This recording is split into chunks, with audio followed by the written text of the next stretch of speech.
One drop of blood equals thousands of medical tests. Sounds great, doesn't it? Not to have to give a whole vial of blood. Well, that's exactly what Elisabeth Holmes sold to people in the early 2000s. One drop of blood, all the tests you need, never have to give a vial of blood again.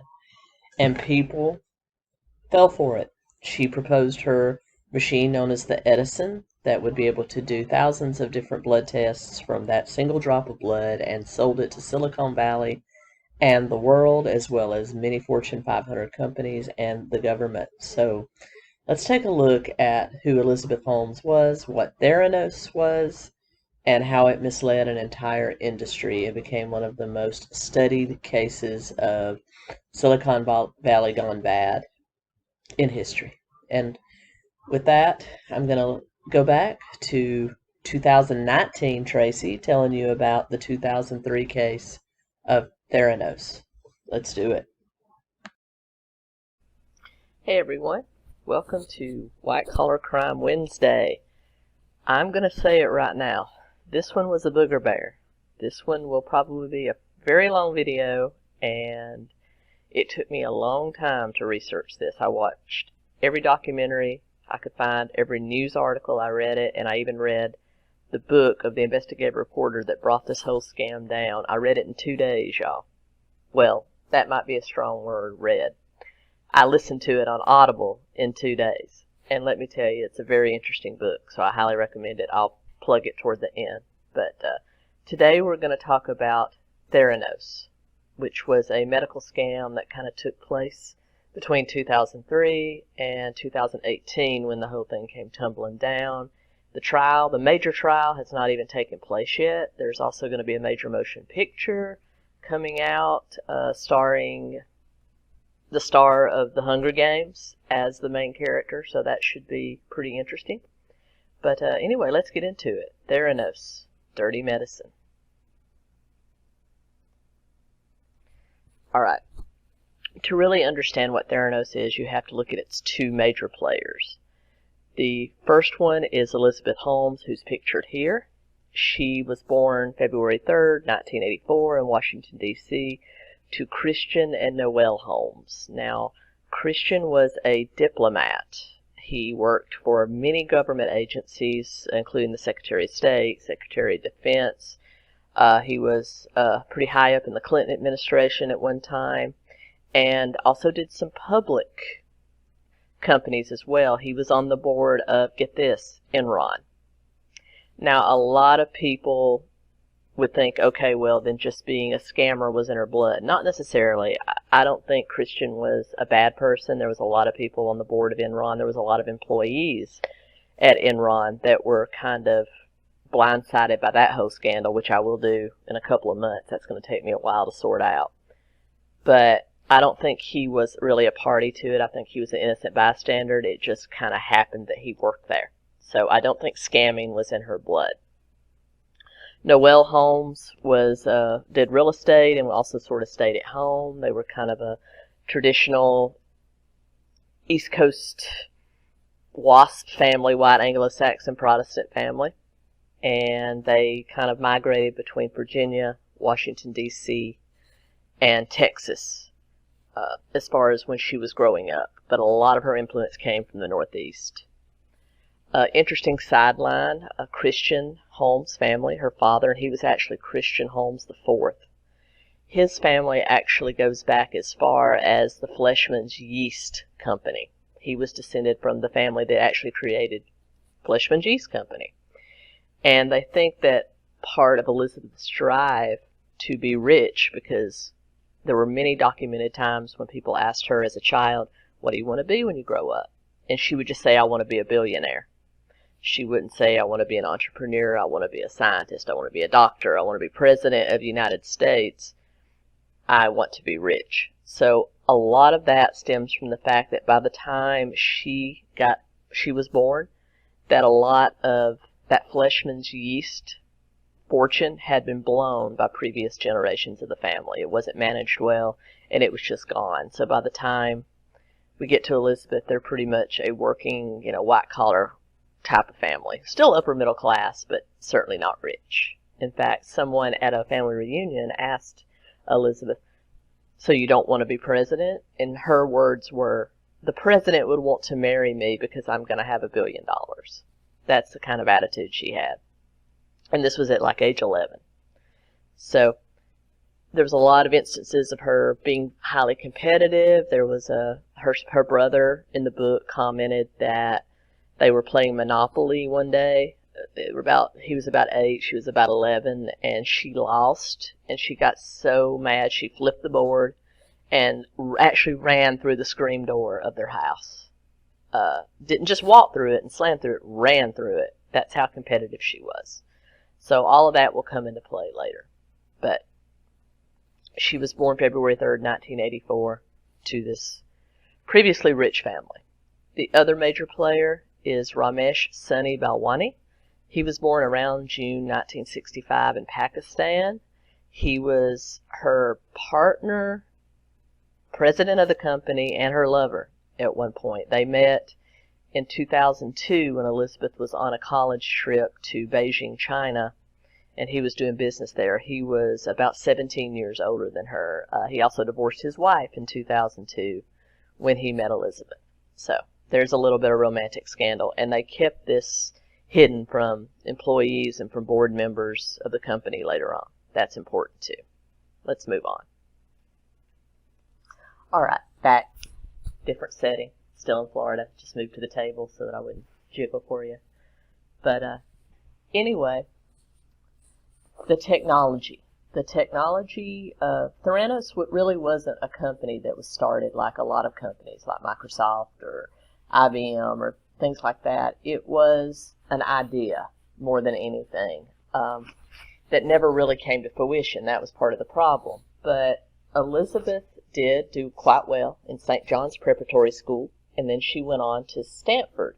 And a lot of people believe that one of her main reasonings for going to Stanford was not only the prestige, but also that that's where Bill Gates went, where the founders of Google went, or Steve Jobs went there for a while. So it was her drive to become a billionaire, and the only way to get there was to be an entrepreneur. So she decided it was best to go to Stanford in Palo Alto, California, which was actually started as an agricultural school way back when. It's certainly advanced a lot since then. But so that's where she went. And while she was there, she pitched her idea to some of her medical. She majored in biochemical engineering and pitched an idea she had to some of her medical professors about taking the fear and the pain out of blood tests. She had a huge phobia of needles that she actually inherited, she said, from her mother. And so she was wondering why some blood tests could be taken from a finger prick, from capillary blood, and why others had to have a vein draw from your arm using a syringe. And so she was deathly afraid of needles. So her whole reasoning was, why can't we test for everything with a finger prick? So she was running this by some of her professors. All of them said it can't be done just because there are certain proteins that are present in veins that aren't present in capillaries. It will never work. But she really believed that she could make it work. So in late 2002, she dropped out of Stanford and worked with a fellow student on this idea. I won't name him, but he is named in the book if you want to read it, that kind of helped her develop this idea. She worked on a patent for something that could make that happen. And what she came up with was what you see here on the screen. The first thing was what we call a nano cartridge, this tiny little thing. It's about the size of a standard capsule that you would take, like a pill. And she believed that with this, with a completely sterile environment with this, because normally, when you do a syringe draw, they have to, put a tourniquet, draw the blood into a vial, send the vials off to be tested. It takes sometimes days for certain tests. Whereas modern finger pricks, you prick it, you use a little ampule to draw the blood out, and then you test that ampule. Well, what she was coming up with was a little capsule-shaped device called a nano cartridge that could take 1 or 2 drops of that blood and test for over 200 different ailments. That was her goal. So that was her first patent that she filed, was for this. It was just a patent, just an idea. She didn't really have it, but she worked, after she dropped out of Stanford, she stayed in her room for something like 5 days and worked and did not come out until she had these ideas to send to the U.S. Patent Office to get ownership of the idea. So that's what she dreamed up as the first step. The second step was for this little black and white gizmo up here. This was called the Edison. It was named after Thomas Edison, and she was a big fan of Steve Jobs. That's the reason you see her lots of times wearing black turtlenecks, because Steve Jobs was fond of them, and she said that went back to childhood, but there are really no pictures of her from her childhood wearing that, so we think that that obsession with Steve Jobs came later. But she was a big fan of him, and so she kind of fashioned this after the iPhone. It's touchscreen, very similar to an iPhone, and it was a little mini lab that would process these nano cartridges and run all these different blood tests. Everything, just about everything you can think of that you would get blood drawn from the doctor. So that was her first 2 patent ideas that came about in 2002, 2003. Later on, when it was discovered that this Edison really didn't work, it would go into a second iteration called the mini lab, which are what these 2 here are. And inside this mini lab, they wanted to put the components of an entire lab. The centrifuge, the protein testers, the reagents, which are the chemicals that you add to the blood to do the testing. She wanted all of that fully automated in this little bitty casing here. So that was the second iteration. But like I said, with those 2 patents, she kind of took ownership of this entire idea. And she wanted it to basically be quick testing in doctor's offices. She wanted it to be quick testing in stores. She wanted these available for home use for people like diabetics or people that needed to test medications' effect on their bodies, long-term people that take long-term medication. She wanted this adapted for home, for commercial, and for medical use. So those were her ideas and how Theranos came to be. She officially incorporated Theranos in 2003 in Palo Alto, California. The name is a combination of the words therapy and diagnosis, because that was her idea. She marketed herself as a technology company, but really she was a medical company. But she had really had, except for a year of biomedical engineering study, which is basically the year she took was her prerequisites, she had no experience in biomedical technology at all, lab work, nothing. She relied very heavily on her student partner for that, who was a little bit further along in his program. But she was so charismatic and she was so believable that she was able to raise $700 million in capital between 2003 and 2014 for this company by basically bringing in different investors, selling them on her and her idea, to where at its peak in 2014, Theranos had a $10 billion valuation that had absolutely nothing. And we're going to get into that. So, as I said, dropped out of Stanford, patented these ideas, went out, started pitching, incorporated her company, went out, started pitching these people on the idea, and was able to raise a lot of capital to actually get an office and a lab to start working. She was in what they call East Palo Alto at first, which was kind of the low-rent district of Palo Alto. She was basically across the street from an auto garage, is what they say for her first office. But eventually, as the money kept coming in, she was able to move to the old Facebook campus in West Palo Alto, which was very high rent and actually gave her an air of believability. All right, so from 2003 to about 2010, she worked out of her offices and she worked on developing these gizmos for actual use. But the problem was, long and short of it, they didn't work. The cartridge would break very easily. She would go over to different she'd pitch this to different pharmaceutical companies, both on the East Coast to people like Pfizer, and she would go overseas to Europe, Switzerland, to Novartis, and she would pitch that they should jump on board and help her develop this, and then they would have the patent on it, and no one else could do it. It would be a great boon for them. But every time she would go over to pitch these people on this idea, there would be a myriad of different problems. Either the cartridge would break while they were trying to put the blood from the fingers into it, or the readings would come back incorrect, or they wouldn't come back at all, or they would come back with an error message. So there was a lot of things going on. But eventually, with enough tinkering, she was able to get them to do a good test. Like they were able to get the blood, get it into the cartridge, and get a result back and impress these people. So it was impressive enough that she was able to get Pfizer to bite.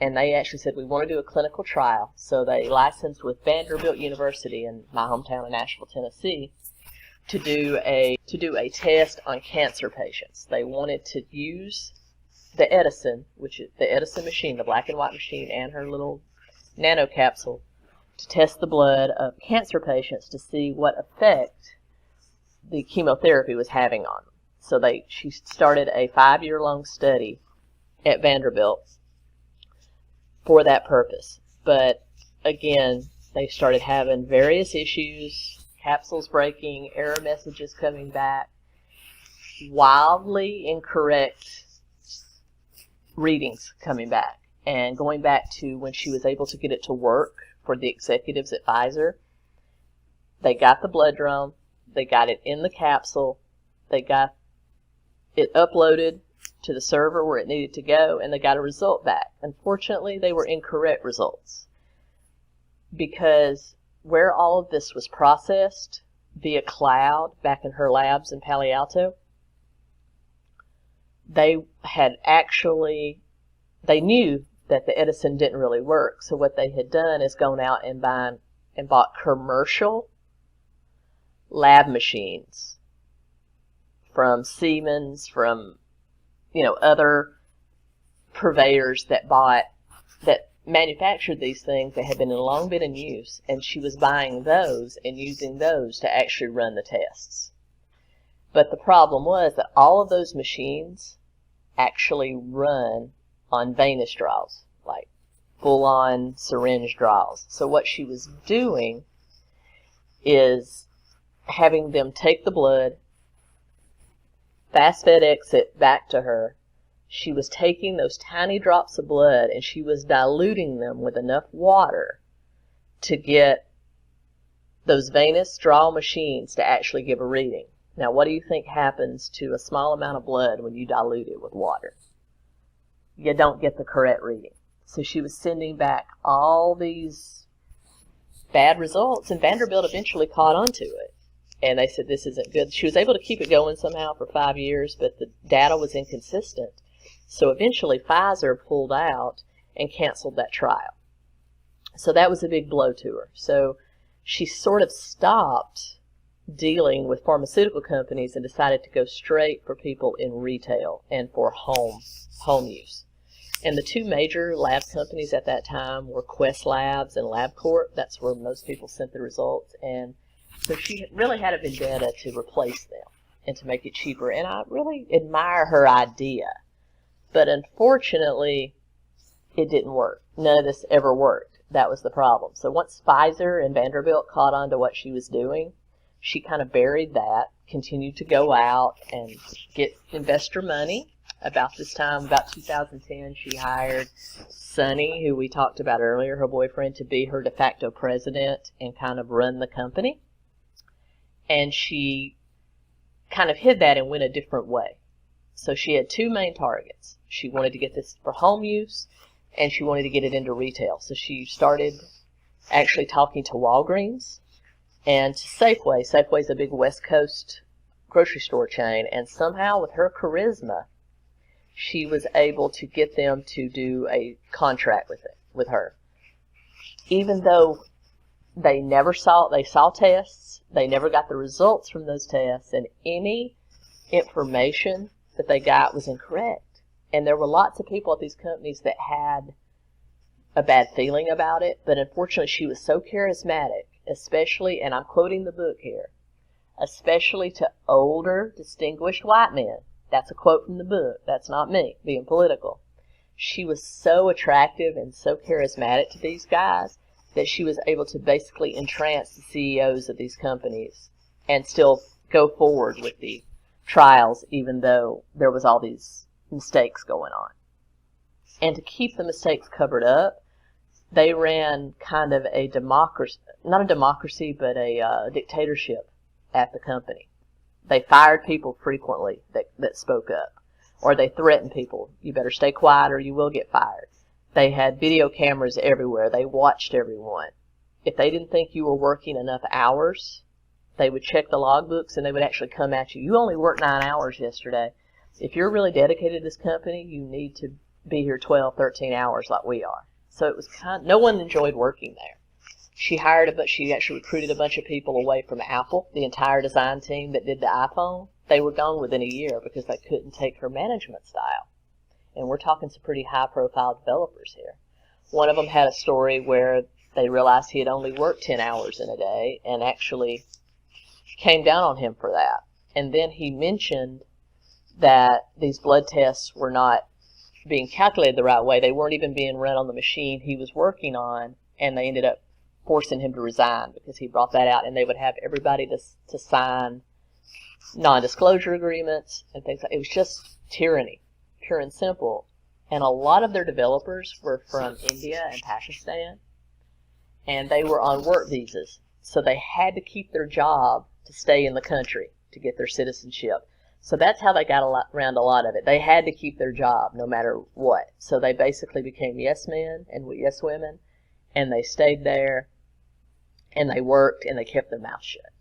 I can't even imagine how many labor laws you're breaking at this point. But that's how the company was run from approximately 2003 to about 2011 when things started to come unraveled. So basically they were able to convince Walgreens and Safeway to sign on for this trial. Basically, Safeway spent $34 million. Now, Safeway was already kind of starting to go downhill. It had an elderly CEO that was just entranced by her that really believed in health care. He was a supporter of Obamacare. He was a supporter of Medicare for all. I mean, he really believed that people should have access to accurate, cheap, inexpensive health care. So he put $234 million into Safeway that they didn't really have to create clinics within their stores based around these machines. And by this time, they had left the design of the original Edison behind and had gone to that micro lab setup that I showed you, mini lab. And so they wanted clinics staffed with a nurse practitioner and a room with nothing but these machines so that they could do tests by pricking people's finger. And they were able to pull that off. They actually put $234 million into their stores, built these clinics, so you had a nurse practitioner, then you had a room where you get your finger pricked, and you got your test run supposedly on these mini labs, but that wasn't the case. Again, they were packaging them up, and they were sending them back to the labs where they were being diluted and tested on traditional lab machines. And there started to be a lot of doctors complained because they weren't getting the correct readings. Like doctors were sending them to Safeway, and then later on, because Walgreens did the same thing. Walgreens already had their clinics, but they basically added on rooms to their clinics where you could have these machines. So doctors were sending patients there as well as patients were going to these clinics to get medical care. So a lot of these nurse practitioners and a lot of the doctors were complaining that they were getting incorrect lab results, and as a result, you had a lot of people being sent to the emergency room thinking they had something wrong with them when they didn't. And so you started having all these complaints, but somehow she was able to bury those and convince Walgreens and Safeway to stay with this pilot. But where it really started to come unraveled was when her lab manager actually buckled down and said, we can't keep diluting these samples. We need full-on blood samples to run these tests. So that's the reason you're getting all these complaints. We need to stop it. So without telling anyone, because she had promised Safeway and Walgreens that it was just a finger prick, she started telling the phlebotomists that work there to take vials of blood through the vein the old-fashioned way. So you had people coming in expecting to get a finger prick, and now they were being tourniqueted up and having full vials of blood drawn so they could send them back to the lab and get an accurate test reading on these machines. I don't understand how she was able to pull it off either, but she did. She had so many powerful people. She had so many former big administrators because of her background with her family, her father being a diplomat. She knew all these government people that she could keep the FDA off her back.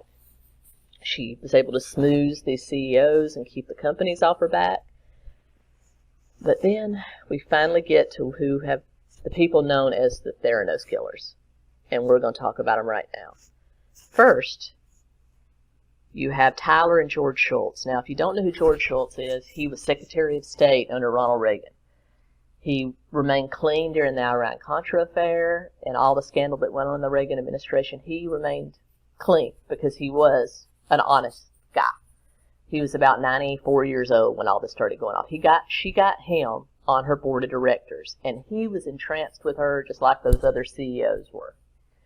And she hired his grandson Tyler as a lab tech to work in her main lab. Well, Tyler was just as honest as his grandfather was and started noticing that they were diluting blood samples or taking vials of blood when they were only supposed to be taking a finger prick and running them on machines that they didn't even develop, and then sending the results back and letting their machines take credit for it.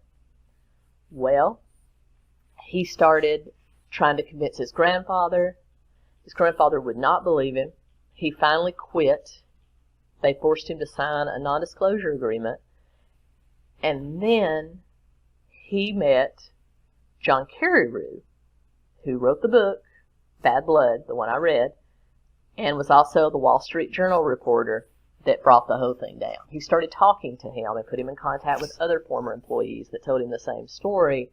Well, Elisabeth, Sonny, and Theranos board found out about it, and they started threatening Tyler.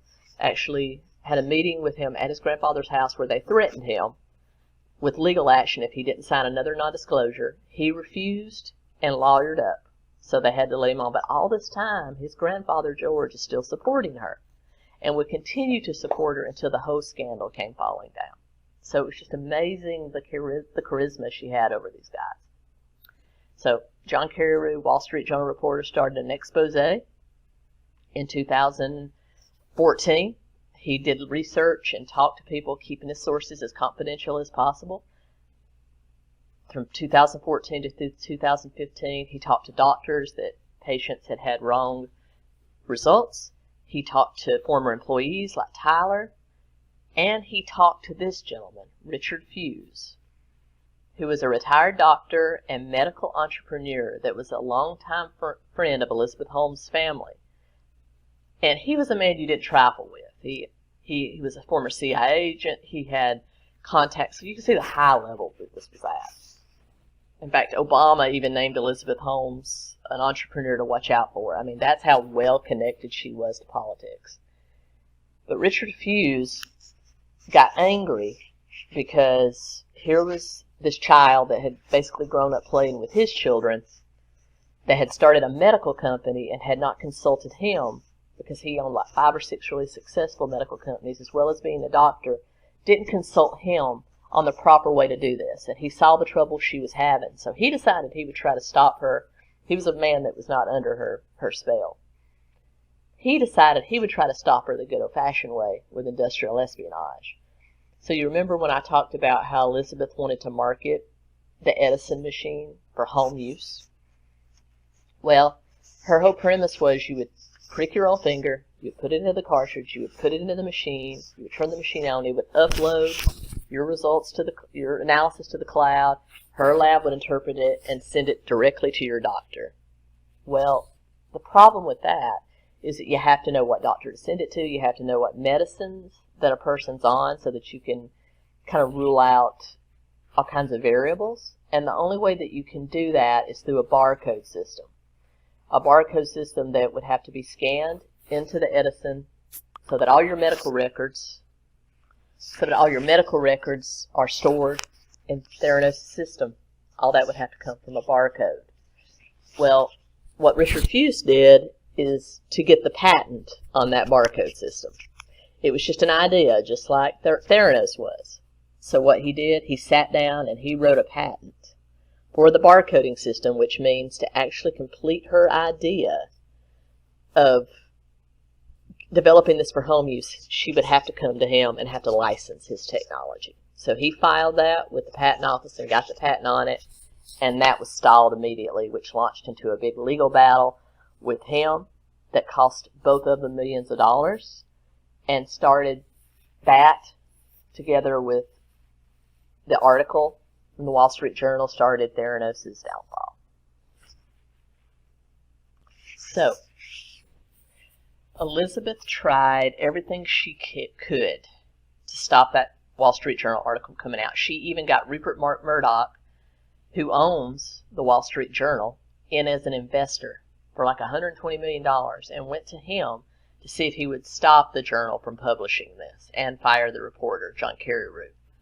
He wouldn't do it. Believe it or not, Rupert Murdoch is a pretty honest guy when it comes to business. He said, I trust my editors to vet things appropriately, so I will not stop it.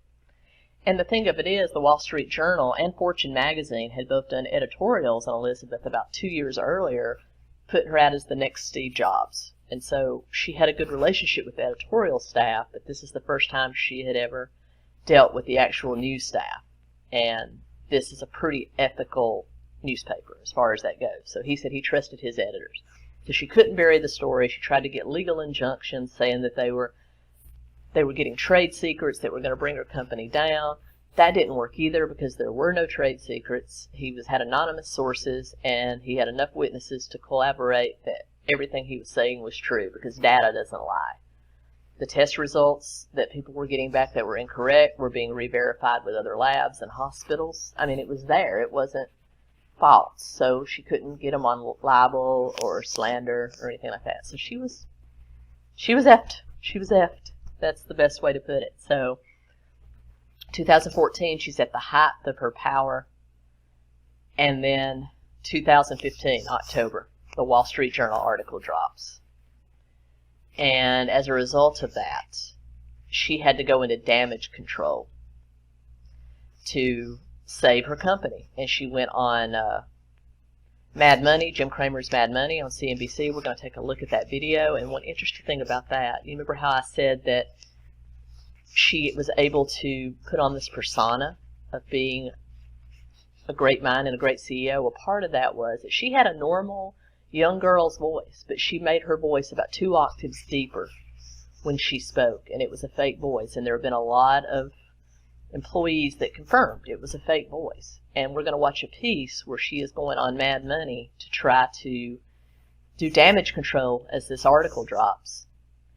And we're going to talk, there's also a segment on there where they're talking to John Carreyrou, who wrote the article, where he's talking about the evidence he had that voice was fake, because everything about her was fake. So let's jump over and watch that clip, then we'll come back. And then all of a sudden you change the world. And I have to say, I personally was shocked to see that the journal would publish something like this. Her voice, her deep baritone voice, was that fake too?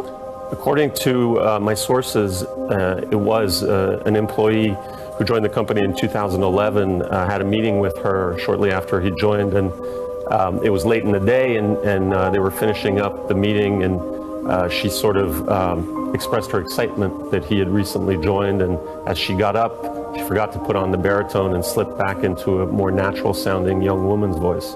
Was everything about Elisabeth Holmes a fraud? A lot of it was a lie.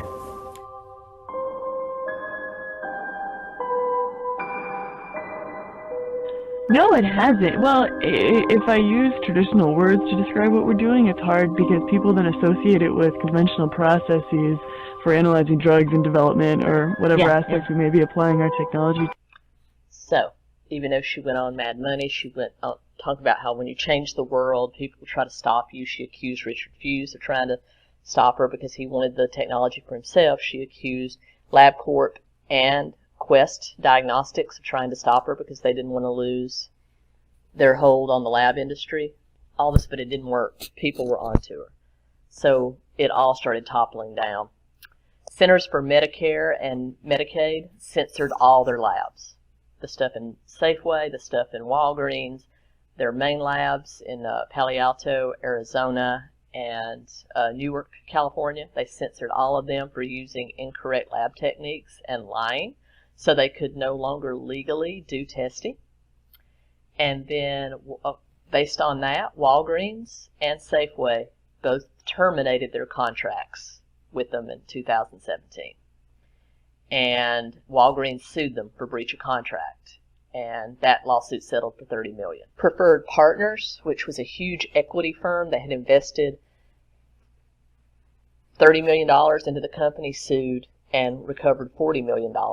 And then Arizona patients, the bulk of the patients that had received the incorrect test results and had to go to seek other treatment, other tests, had just been scared to death, joined together in a class action lawsuit and was able to recover $4.3 million to reimburse them for their medical expenses and trouble.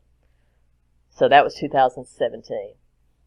Then in 2018, March and June 2018, Securities and Exchange Commission filed fraud charges against Elisabeth and Sonny for misleading investors. Even though it was a private company, there's still some ethics you have to put into it to keep it on the up and up, and they violated those because they were planning on going public, which means they would be listed on the stock exchange. Well, SEC busted them for that. And then in June 2018, Northern California District Attorney indicts Holmes herself for wire fraud. You notice how that's a theme through all of our things, that you get indicted for wire fraud. It's just using the mail or email or any kind of communication to run a scam is a pretty easy thing to get busted for. So they indicted just her for wire fraud. In the meantime, she broke up with Sonny and fired him in early 2016. And she basically tries to keep the company running using her same old techniques that she had before, but unfortunately the jig was up. The company was officially dissolved September 4th, 2018. Holmes herself declared bankruptcy. And as far as the trial in the Northern District of California and for the SEC, jury selection is slated to begin in July 2020, and the trial will commence in August 2020. So I'll be interested to see how this comes out. But the company's bankrupt, she's bankrupt, company's gone. But it remains to be seen how the legal ramifications will turn out. In the meantime, Tyler and George Schultz never really reconciled, so she broke up that family. John Carreyrou has gone on to win numerous awards, as he should. He wrote 3 more articles in the years following that kind of, wired up everything else that he had written. And Richard Fuse never used his patent. He simply used it as a way to bring her down because he knew she was full of crap. So that's where we stand with Theranos. Let me know what you think down below. Why was she able to carry on this fraud so long? Safeway barely recovered from it. They're still around, but they took a huge hit as a regards of it. Walgreens had to absorb a huge loss. So how is she able to run this kind of fraud? I think it takes a real sociopath to be able to run a scam when it comes to dealing with people's medical records. Scam Silicon Valley all you want to, I guess, but don't mess with people's health. And I guess that's why I took such an interest in this story. But anyway, I hope you enjoyed it. Let me know what you think. Like, comment, share, subscribe. I will see you again very soon. Remember, y'all, ketosis and keto comic out.